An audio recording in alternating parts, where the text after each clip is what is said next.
This is a really informative conversation with a gestational surrogate.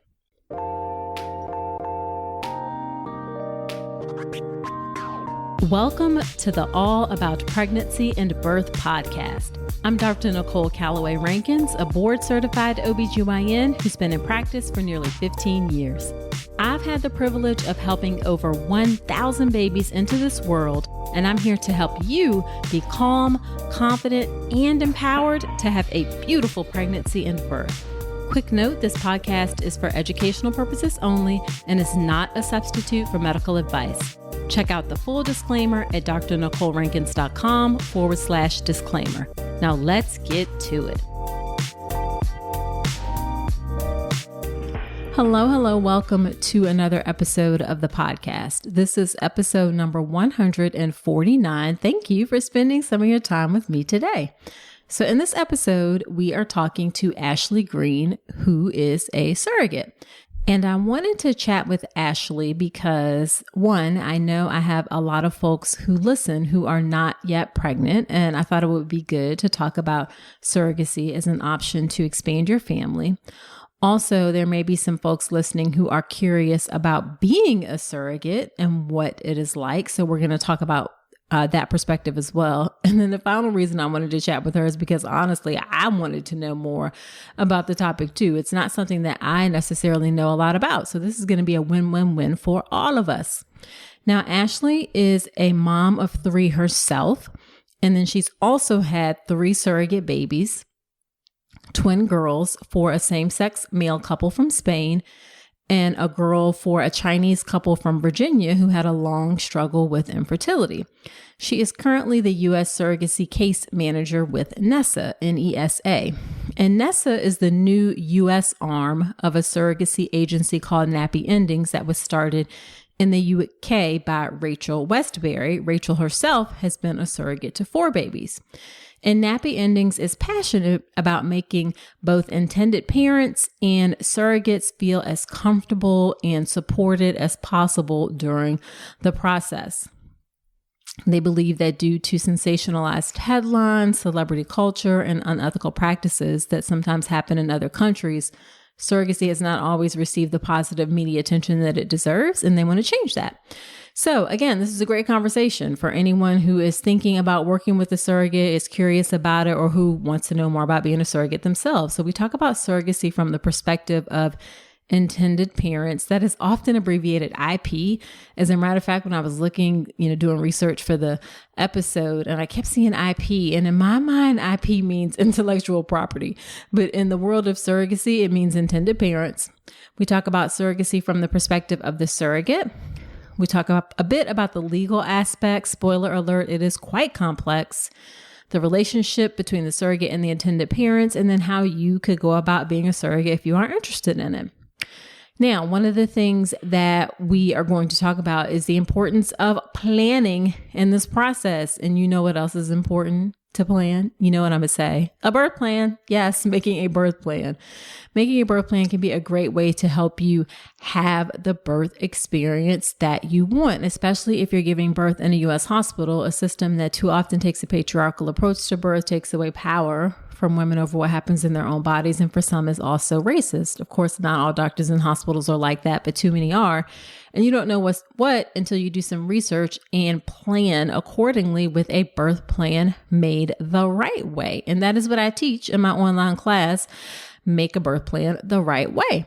Now, this is way more than a template form or checklist. Those templates and forms do not tell you whether or not your doctor and hospital actually support what's in your birth plan. And in my class, I teach you questions to ask so you know that your doctor actually supports it, the hospital supports it.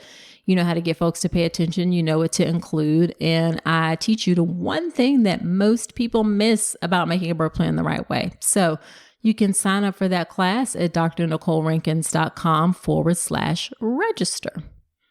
All right, let's get into the conversation with Ashley.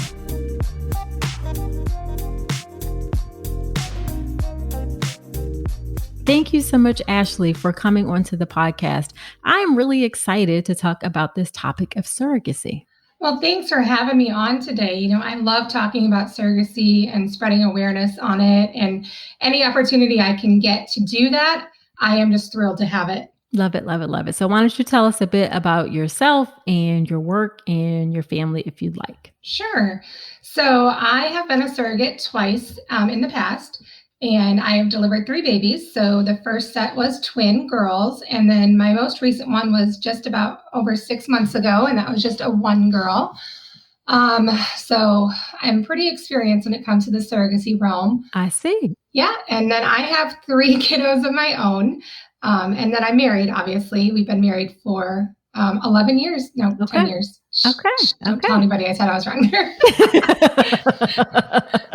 It's like the longer you get married, the dates are I like, know. it's like, oh, yeah. We've been at this for a while. So, Well, it's been dating for 10 years before we got married. So I'm just kind of like, does it even matter now? Gotcha. And right now you also work for a surrogacy agency, and you'll mention the links and things at the end, called Nappy Endings. Is that correct? That's what they go by in the UK. Okay. In the United States, they go by Nessa. Obviously, nappy has a very negative connotation in the United States, so they try to be very aware of that. Gotcha. And they switched our agency name to Nessa over here. Okay. All right. So how did you first come to be a surrogate? So this journey actually wasn't kind of something I just jumped into. It was something that my husband and I had discussed for years. Interesting. Yeah, the very first time it ever came onto my radar even was when I was pregnant with our second son. Our second kid, our first son, and it was in 2012. And I had a friend who was also pregnant at the same time, and she was a surrogate. So we went through our pregnancies together, and I got to watch her journey. And I was kind of like, that's absolutely incredible. Like, if I can do that, I would love to do that. Right. But it was, also given to us that if you want to be a surrogate, you really should be done with your own biological family. So that's kind of like, we put it on the back burner. We're like, we'll come back to this when we're done having kiddos. And so after our third kiddo was born, we were done. We were like, we got 3. I don't want any more. Right. My husband's like, I don't want any more. And because our 2 youngest are exactly 18 months apart. Okay. So I was just like, whew, that's a lot of kiddos. Right. Yeah. So we tabled it, and we would revisit it every once in a while, even after our youngest was born, kind of like, okay, so when should we get back to this? And for me, I was like, well, I want to wait until the youngest is, pretty much self-sufficient, at least out of diapers, I guess.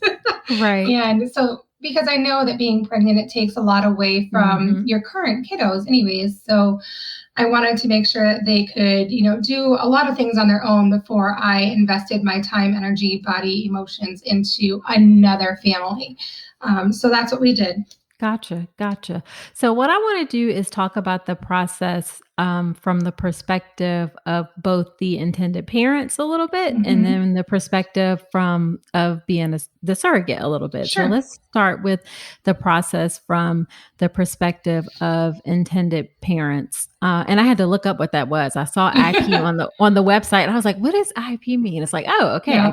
I get it now. So what steps should someone or a family or a couple, I guess, who wants to be a parent through surrogacy, what does that process kind of look like for them? Sort of a broad overview. I know it's hard to get into all the details, but sort of an overview of that process. Sure.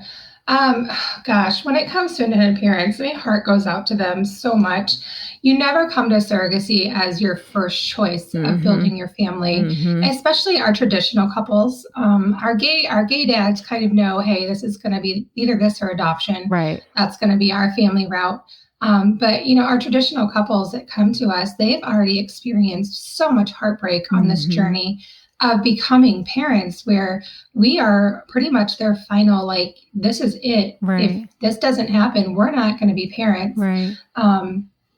So their steps really look through their eyes is, multiple losses, sometimes unexplained infertility issues. And they will, oftentimes go through IVF themselves, still not be able to either conceive or carry their pregnancy to term. Right. But we also have some who already have children, and for some reason or another, something had happened after they had their last child. Mom had to have a hysterectomy or something like that caused fertility issues. So usually they don't come to us until they've already gone through that process, Right. and they've been to a reproductive endocrinologist, which is a doctor who specializes in fertility. So they usually already have their clinic. They've already gone through that whole medical process with their doctors. I always suggest, if you're coming to an agency, like I work for an agency, some of them come to us where they don't have embryos created. They don't even have an IVF clinic. And this is kind of like, how do I do this? And we will support you in that decision, trying to find you clinics close to you or close to wherever you want to be.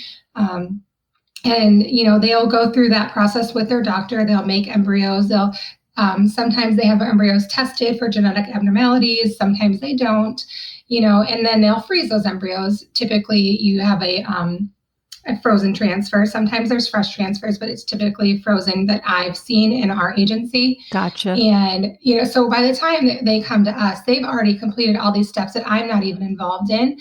And I just could not even imagine, some of the things that they have gone through. Right. So by then they typically they know that they've done all of the things and this is the last option for them, like you said. And then I guess, is there some sort of, is there like a screening process for intended parents or to make sure that they're a right fit for surrogacy? Like I can imagine that there's some sort of psychological aspects that are involved in it as well. Do the intended parents have to go through any of those kinds of things? Or is it kind of like, you're here, we know that based at least on like typically going through IVF, folks have gone through some things. Like how does that process look like or work? So once they come to us as parents, I feel like all agencies, we run background checks on our parents and our surrogates. We do a psychological screening. I personally don't. We obviously have a mental health professional run psych screenings on parents and surrogates because we want to make sure, one, the parents are, this sounds terrible, but mentally stable enough in this process that the babies, when they're born, are going to a loving, safe home. Yeah. Obviously, Yeah. and surrogates too want to make sure, hey, is this child going to a loving, safe home? Right. So we just make sure that there's no criminal records. The mental health professional provides us with a report saying, yes, at this point in time, the parents understand, they're going through surrogacy, what all that entails. They are okay to continue. Gotcha. So we always get those clearances before we even would match them with a surrogate. Gotcha. And then how long does it typically take to match with a surrogate? So typically I've seen wait lists out there between 9 months to 18 months. Oh, wow. Depending on, surrogates are in pretty short supply right now.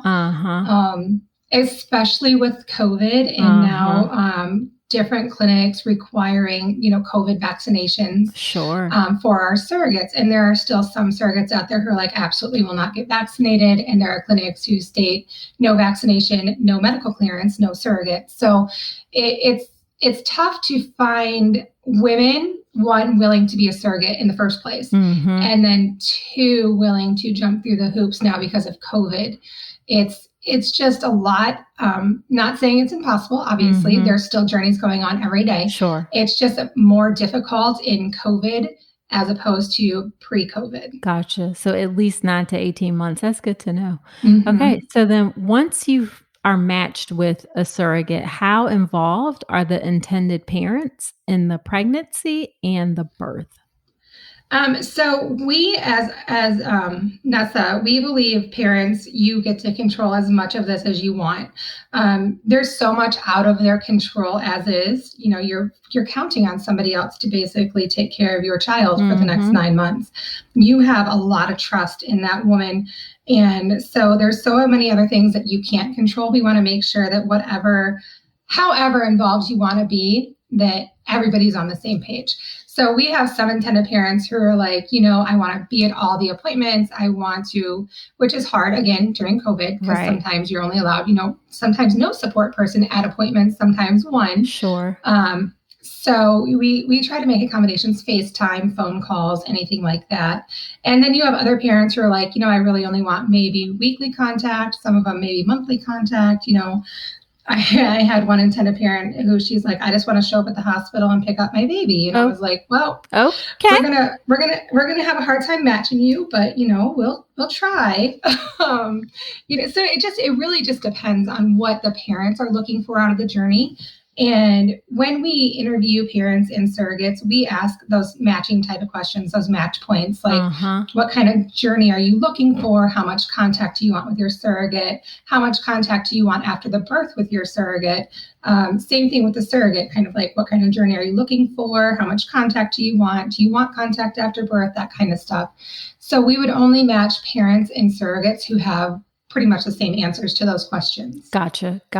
And I'm intentionally going to skip over the legal aspects because I know that can be quite complicated. Or maybe you can tell me something different, but I figured you have to check state by state because it can be very complex. It is. I can go into it a little bit. I mean, I'm not a legal professional, so I can't give advice. Right. Not only does it vary state by state, but some states it's county by county. Oh, wow. And it's not even where the surrogate lives. It's where the surrogate's going to give birth. Okay. So, for instance, I live in Iowa, but I live right on the border of Illinois. So I've always given birth to my surrogate babies. Well, the surrogate babies, they're not mine, obviously, in Illinois, because Illinois surrogacy laws are far more lenient than Iowa surrogacy laws. Gotcha. So, it's really dependent on kind of where the babies are planning to be born at, where the parents, the surrogate, have all agreed to birth the babies. So, like I said, even state to state, sometimes different states have different laws based on the county that the baby's going to be born in. So it's crazy. And it is complicated. Those contracts are 60, sometimes 70 pages long, simply because they want to attempt to cover any eventuality that may come up during the pregnancy and birth.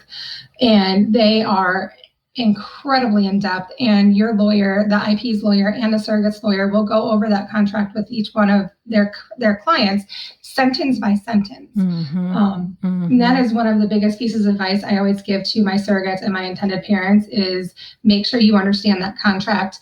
You be comfortable with everything in that contract because that is the legally binding document in this case. Everything will be deferred to that contract. If you ever have a question, anything comes up, it's always going to be, let me check the contract, contact your attorneys. And it's basically the outline of how to handle these situations if you aren't really sure. Gotcha. That makes a lot of sense. And I imagine obviously your agency has a lawyer, but do you recommend that, or do intended parents typically have a lawyer as well at this point? Sometimes they do, sometimes they don't. We work with a really great attorney who's based in LA. And we also can recommend attorneys based on locations of surrogates and intended parents. I say that because the surrogate's attorney should be licensed in whatever state she's going to give birth in. Right. So when I was going through my journeys, my attorney was licensed in Illinois. So just because the laws are so different, you want to make sure you have an attorney familiar with the laws of the state you're going to give birth in. Gotcha. Okay. And I guess it also is probably complicated because I'm sure it's theoretically possible that you could be in Iowa and your intended parents could be anywhere in the world even if in the US, they could be in California or they could be in Texas or they can be wherever. Absolutely. My first set of intended parents live in Spain. Okay. So yeah, I definitely know how that goes. And then actually my second set of the intended parents that I just gave birth to their daughter, they live in Virginia. And so here I am in Iowa, there they are in Virginia. And then the dads from my first journey are in Spain with their daughters. So it's very, it changes so much, I mean, gosh, it's just so variable. And then there's so many different things that as an intended parent or even as a surrogate, this is why you use an agency, because there are so many things that you don't know, and you can't know what you don't know. And that's what agencies are here to do, is to kind of alleviate that burden. We've done this so many times. We know what to look for. We know what to expect. We know what the laws are. We know how to find you the people and the other professionals to help you on this journey to make it as smooth as possible. Gotcha. So let's talk about a little bit more about the perspective of doing it from the surrogate side. Mm-hmm. So how does somebody even like go about being a surrogate, and what makes someone a good candidate to be a surrogate? So my first answer to this is always research, because surrogacy is an ever-changing world. I was part of several surrogacy groups on Facebook before I even looked into more in-depth into like applying to an agency and so forth. Because again, if you've never done it, you have no idea what kind of questions to ask, what kind of things to look for, what are the red flags? You don't know those things. So when you follow these surrogacy groups on Facebook, so many people share their experiences and you can kind of read them and say, oh, okay, I didn't know I needed to ask for that, or, oh, I didn't know that was something I should stay away from, or anything like that. So it's always recommended as a surrogate that you do about 6 to 12 months of research before you even apply to agencies. Oh, wow. Okay. You will always have surrogates who are like, I don't need to do that. And they'll just jump right in. Right. But this is a life-changing decision. I know that as a surrogate, you're not bringing home the baby, but it's still, you're growing a baby. You are, legally obligated and bound by that contract. Mm-hmm. You are for the next 9 months or however. It's typically a year, just simply because of medical clearance and then transfers and birth and all that kind of stuff. You're committing to, 12 to 18 months of your life to this one goal. And it's a lot, and you want to make sure that you are prepared for that. So always do your research. And then the second thing is when you apply to agencies, interview agencies. Every agency does things just a little bit differently. They have, different teams. They have different people. Sometimes you just click with people. Sometimes you don't. And you always want to make sure for IPs and surrogates as well, your agency has your back. There's a reason why you're using an agency, and you want to feel like, hey, they are there to support me. They're there for me if I have a concern or if I have a problem. And this goes for both IPs and surrogates. I mean, if there's anything that's going poorly in your journey, your agency is there to mediate that. Mm-hmm. And if they can't, they can refer you to those mental health professionals who can help you. And there could be some joint counseling sessions if there's any kind of issues that come up. So you want to make sure that like when you're interviewing agencies, they're a good fit for you and they're what you're looking for. Gotcha. And then, so what is the process? Someone decides that they want to be a surrogate. They did their research. They get accepted by an agency. And I guess, let me back up and say, do you have a sense for how many people go through an agency versus outside of an agency and do it independently?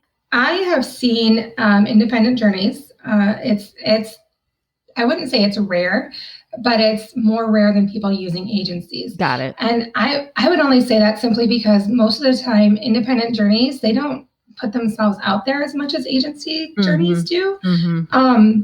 Almost like, because I was with an agency, so I was, part of their surrogacy group on Facebook and a part of their agency group on Facebook. And even, some of the you also have transfer groups on Facebook for as a surrogate. Hey, there's other surrogates transferring in the same months as you. So, we make a group on Facebook so we can all connect. And most of my experience has been agencies.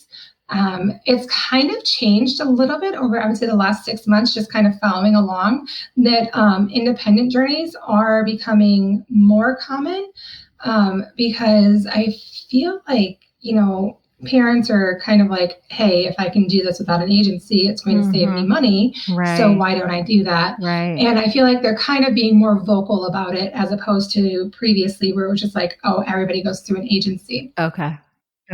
But still probably, I can imagine that it feels easier or safer to go through an agency, but I guess it's dependent on the person. Right. So then once you get selected by an agency, I presume you have to go through some sort of medical and psychological screening. Right. So the way our agency works is you can reach out to us.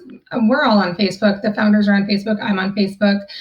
You can just reach out to us on Facebook if you want to be a surrogate, and we will just do kind of a preliminary Zoom call with you and be like, hey, here we are. Let's answer any questions you have. I'll explain the process to you. That's before we even make them apply. And to be a surrogate, you have to fill out an application. Mm-hmm. It's a very in-depth application. I mean, it asks you for your pregnancy history, any complications, any medical concerns you have, anything, pretty much your entire health history and your family history. Right. And are you married? Who do you live with? Who lives with you? Where do you work? Do you have insurance? I mean, it's very in-depth. It takes almost 20 minutes probably. I mean, and that's 20 minutes in the grand scheme of the surrogacy journey seems small, but I mean, that's just your intake application. Mm-hmm. That's just the very first step. Mm-hmm. And so we have several surrogates because I screen our applications personally. And we have several surrogates who don't even make it past my application screening. Okay. Simply because there's certain answers on there. Because one of the questions on there is, would you follow doctor's orders during your pregnancy? That kind of situation. And some surrogates are like, no, I'm going to do what I want. And I'm like, well, you're not a good candidate. Gotcha. I think another one on there is would you undergo an amniocentesis if it was medically recommended? And some surrogates are like, nope. And I'm like, well, again, not a good candidate because you have to, as a surrogate, I mean, you are legally bound to follow doctor's recommendations for this pregnancy. Right. So there are some questions on there where it's a straight no from me if they answer a specific way. There are other questions on there where if they answer no to one of those questions, I'll kind of get a clarification from them like, hey, this is why we're asking this question.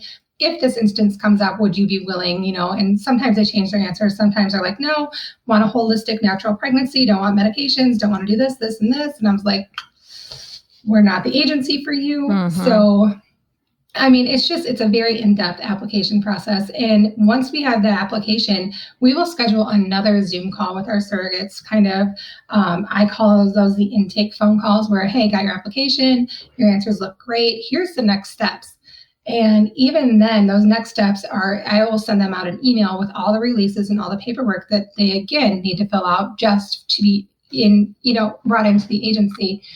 And that paperwork would involve a medical release signing, so I can attempt to get their medical records from their past pregnancies and birth. Mm-hmm. A background check authorization, because we run background checks on our surrogates, their spouse, and anybody over the age of 18 living in their household. Sure. So we need one of those authorizations from everybody in that household who I'll be running a background check on. And we also send out what's kind of like a fee sheet. So it's industry standard fees that surrogates can ask for. And I send them out there. It's pre-populated, like the fees. If they ever want to change anything, they're more than welcome to. We let surrogates set all of their own compensation requests. So, and the reason why we do that is when we match that surrogate with an intended parent, nobody's shocked at what the surrogate's going to ask for. It makes contracts go a lot smoother when everybody's on the same page as far as compensation. Sure.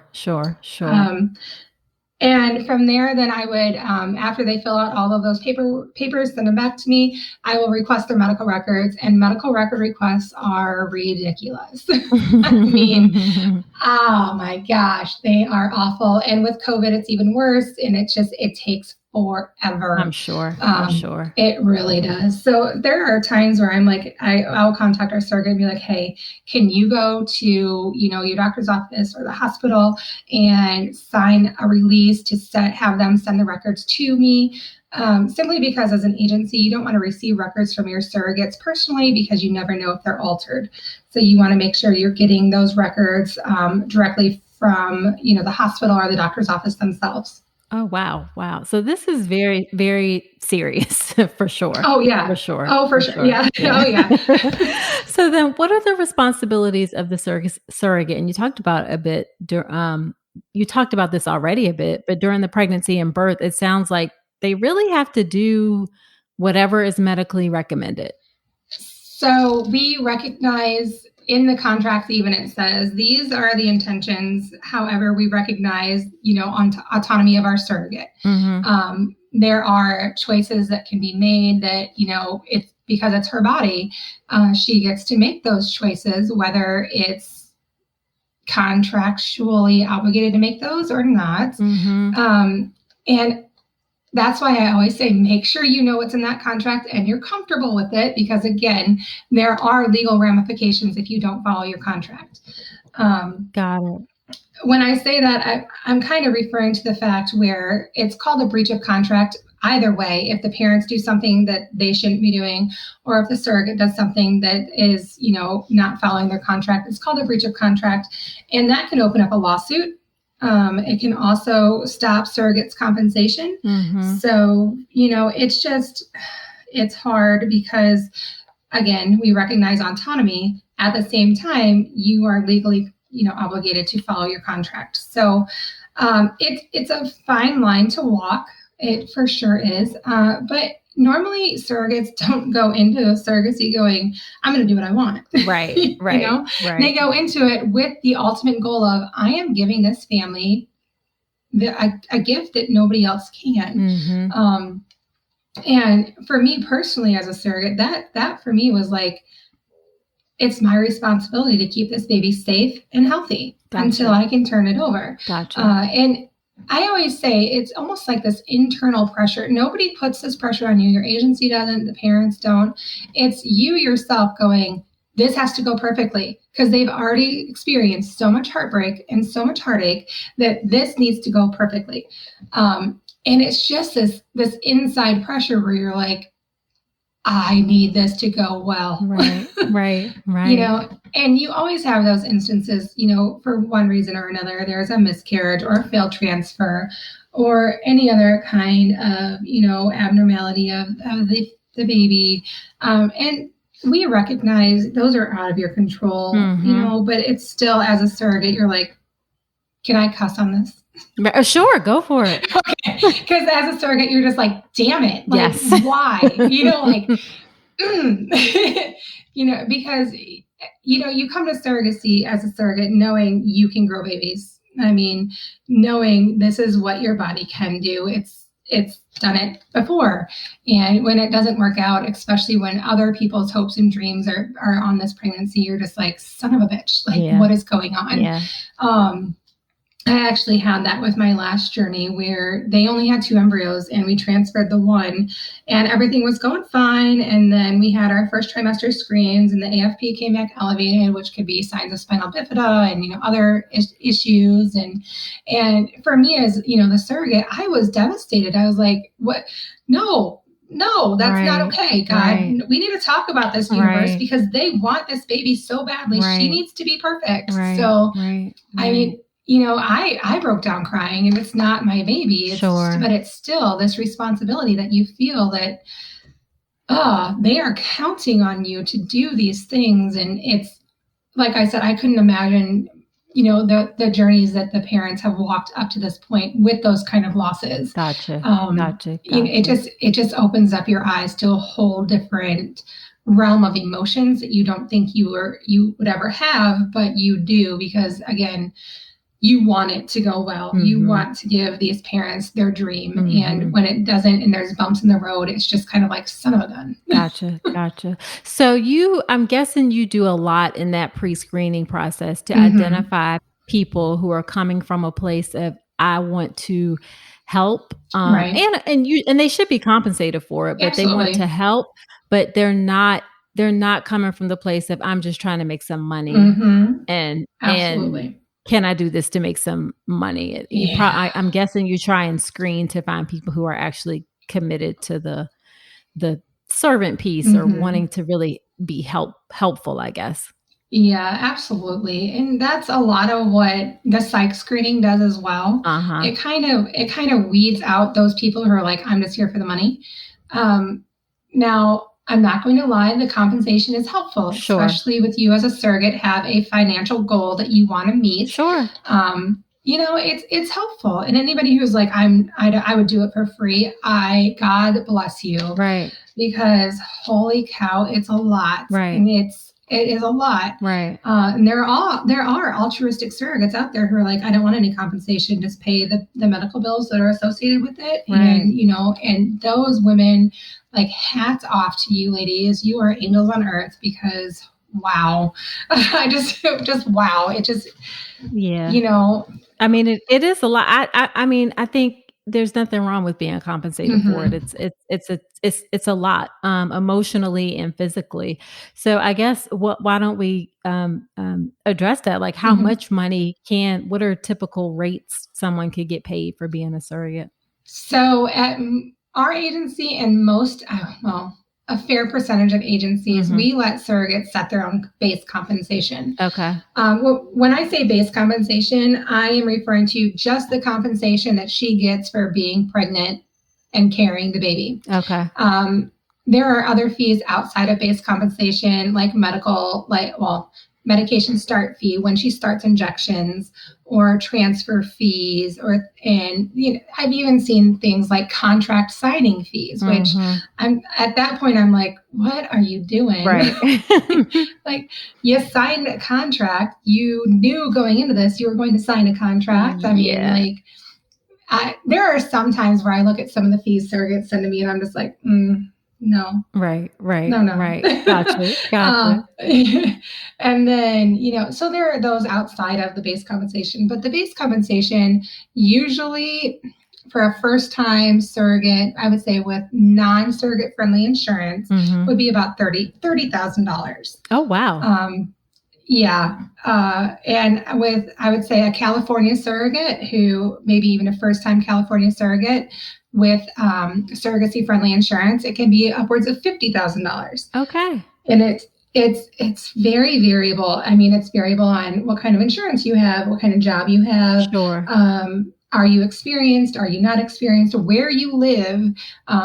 Just because, based on the laws, is it easier for the parents to gain parentage, or do they have to go through more legal steps? Gotcha. Gotcha. Also, the California surrogates are in really high demand right now because we have a lot of Chinese IPs.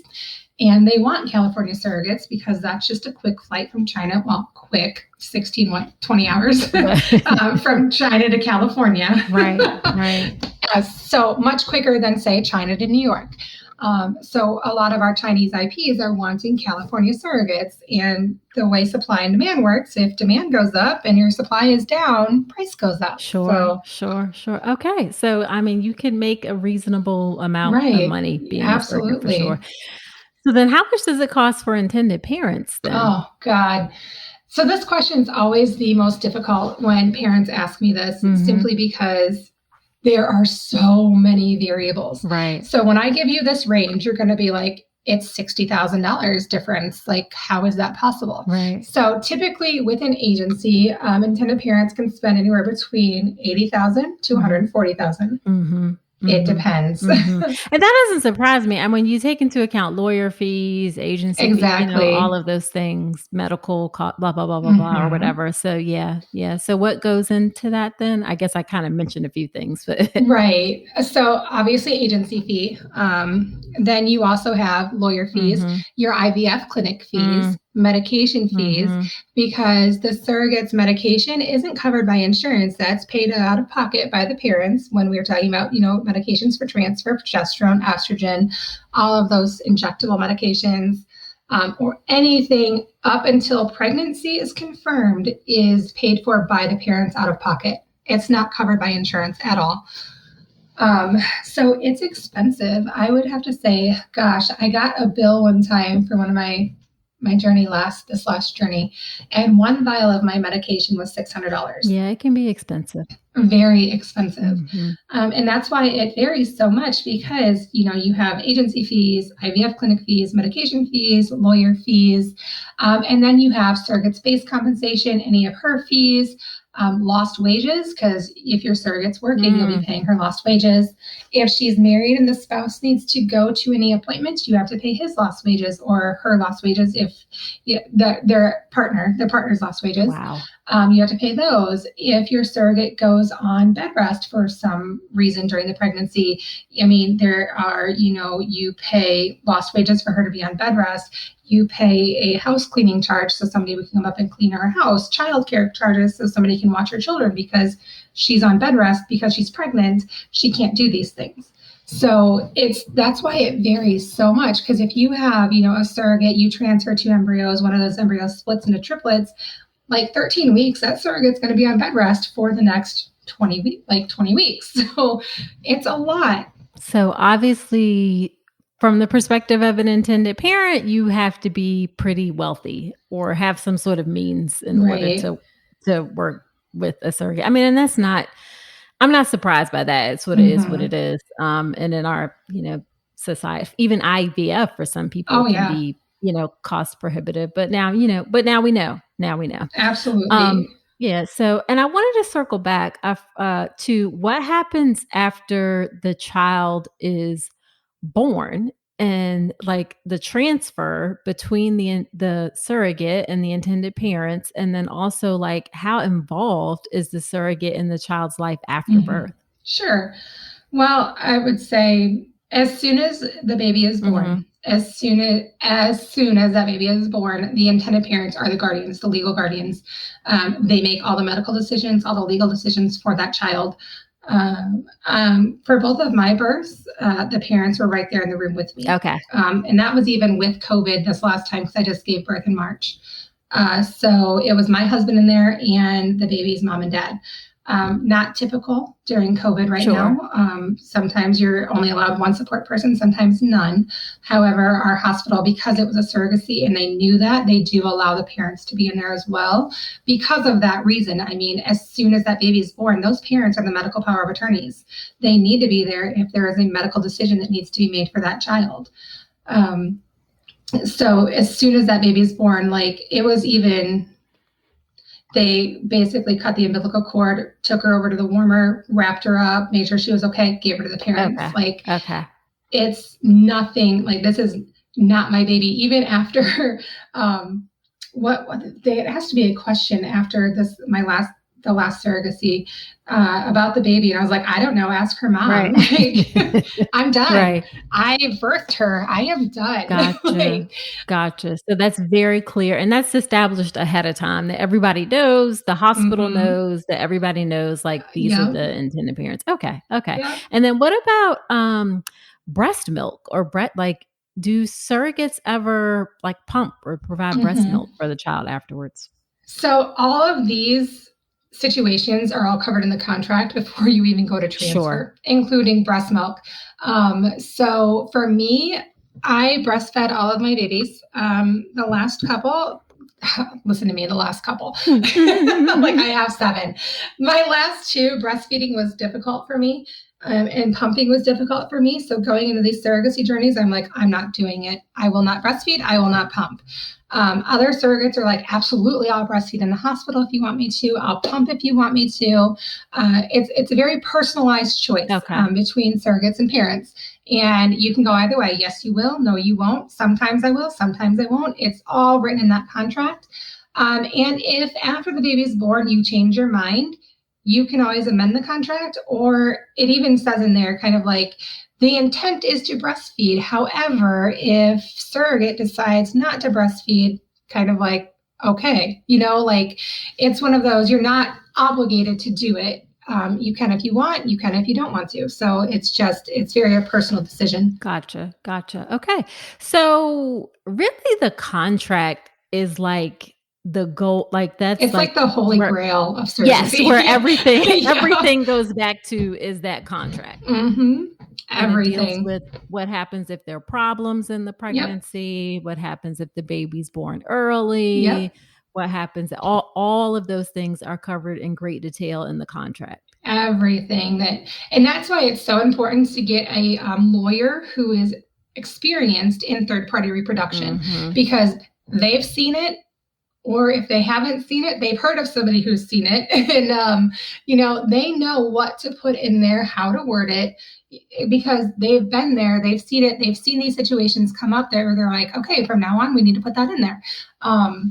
And always make sure that your attorney is very well experienced in not only surrogacy, but third-party reproduction in general.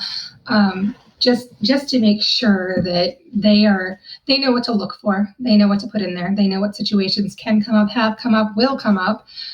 So they're very good at what they do. And I love those attorneys. Gotcha. And I guess third-party reproduction, would that cover other things like egg donation or things like that? Or okay. Yep. Okay. And the reason why I say that is because sometimes, parents need egg donors and sperm donors.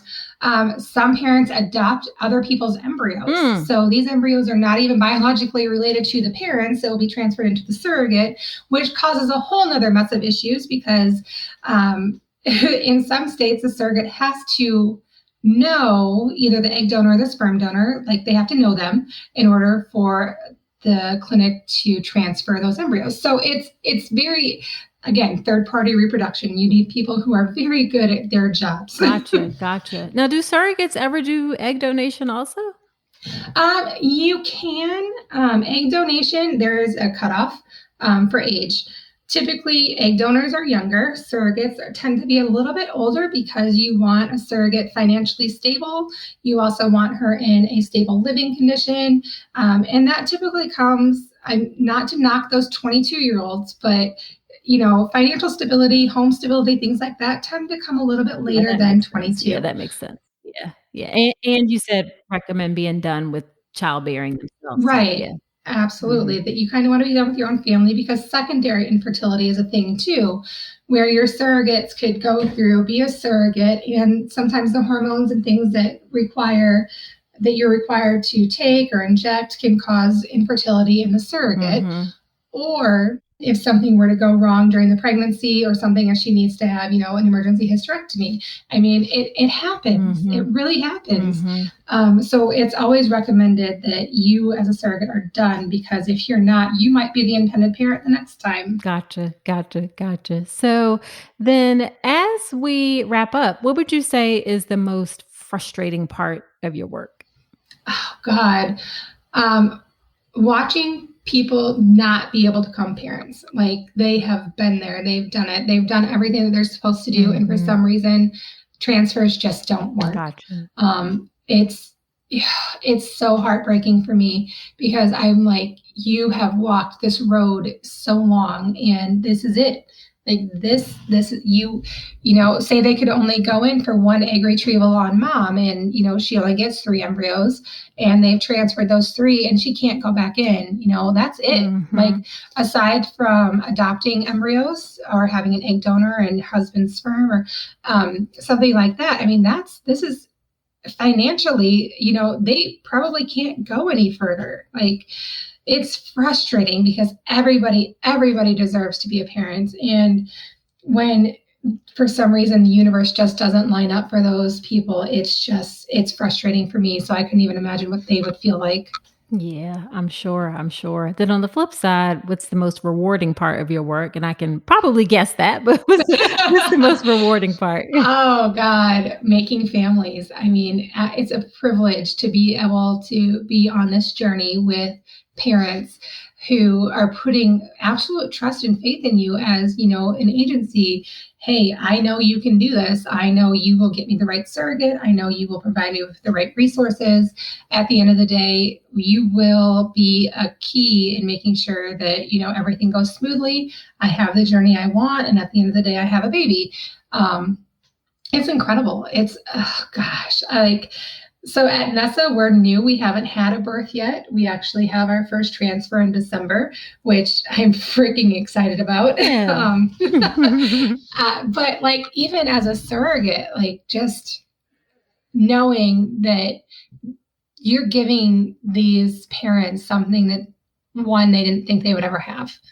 I'm going to cry talking about it just because I love it. I love that feeling. Right. My favorite thing to say is there are not enough words in the English language to accurately describe the feeling of watching those parents see their babies for the first time. I'm sure. None. This last birth, my first journey was a gay couple. And the second journey was a traditional couple. And just the emotional difference between going from this gay couple who hasn't experienced loss after loss to a traditional couple who has experienced loss after loss, where they're just so reserved and they're afraid to hope. I'm sure. Like they're like, we've been here. We know what happens and it's not good, you know, Right. like just know, like there's a video of Mom's face. My husband took this video of Mom's face the very first time she's like watching her baby be born. And I love that video. I just cherish that video because like there are tears like streaming down her face because she is just like, it's happening. Aww, this is happening. I love it. You know, and it's awesome. Yeah. It's so awesome. I bet. So then what is your favorite piece of advice you would give about surrogacy, whether it's for intended parents or for those who may be thinking about being a surrogate? What would your favorite piece of advice be? Oh, my favorite piece of advice. It's worth it. You know, it's worth it. Like I said, it's frustrating when it doesn't work out, but just keep pushing if you can. Because there are definitely times where parents are like, I don't know if I can keep going. I've experienced so much loss and heartache. I don't know if I can keep going. And then they do. And that's the one that works. That's the one that gets them their baby. Right. Or, you know, so it is worth it. It's hard. It's grueling. It's sometimes awful and it's tearful and it's an emotional roller coaster, but God, is it worth it? Wow. Love that. Love that. So where can people find you and your agency? So like I said, me and the founders, Rachel and Ursula, we're all on Facebook and we're pretty active in our Facebook groups. But there's also our agency website, which is nessagency.com. And then we have one that's like Nessa_USA for our agency on Instagram as well. Okay, awesome. Well, thank you so much for agreeing to come onto the podcast. This is a really informative conversation. I know I learned a lot, and I know the folks listening will have learned a lot as well. Awesome. Thank you again for having me on. Like I said, I love talking about this. I love answering questions. Like making families is my passion. So ask any questions. I will answer it to the best of my ability.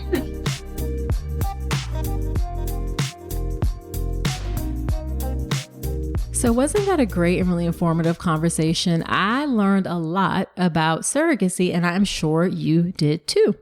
Now, you know, after every episode, when I have a guest on, I do something called Dr. Nicole's Notes, where I talk about my top 3 or 4 or 5 sometimes, depends, takeaways from the conversation. And here are my takeaways from my conversation with Ashley. Number 1, again, when I was doing research for this episode, I saw some stories of things like people doing sort of more like informal surrogacy arrangements. It's not common, but I just want to say, please don't do that. That can be a recipe for disaster. You really want to pay attention to the details of this process, pay attention to the legal aspects, get a lawyer involved. Yes, it's a long process. Yes, it's a very expensive process, but you want to dot all your I's and cross all your T's so there aren't any surprises if this is the road that you decide to go on. Number 2, I want to say a word about surrogacy versus adoption. I know there are some folks who will say, like, why do you go through all this trouble to find a surrogate when you could just adopt a child? And there are a lot of children who need to be adopted into loving homes. And to that, I would just say that it is really, really a personal choice, and everyone has to make the decision that works best for them about how to expand their family. Those are both viable options. One is not necessarily better than another. We cannot make choices for what other people should and should not do in order to expand their family. So whether you choose surrogacy or whether you choose adoption, that is a personal choice, and we support people in making the choices that work best for themselves. You know, I am all about that. And then the last thing I want to say is that to those who are surrogates, oh my goodness, what an incredible gift you are giving a family. That is not a small sacrifice of what you're doing and what it takes, the emotional toll, how it affects you, how it affects your own family. So just thank you to all all of you out there who make that incredible gift of being a surrogate and helping people expand their family. All right. So there you have it. Do me a favor, share this podcast with a friend if you love it. And also be sure to subscribe to the podcast in Apple Podcast or wherever you're listening to me, and leave me a review in Apple Podcast. It helps the show to grow, helps other women find the show. Do check out my class on how to make a birth plan the right way. I promise you will love it. Women love this class. Get some great information out of it. drnicolerankins.com/register. So that's it for this episode. Do come on back next week. And remember, you deserve a beautiful pregnancy and birth.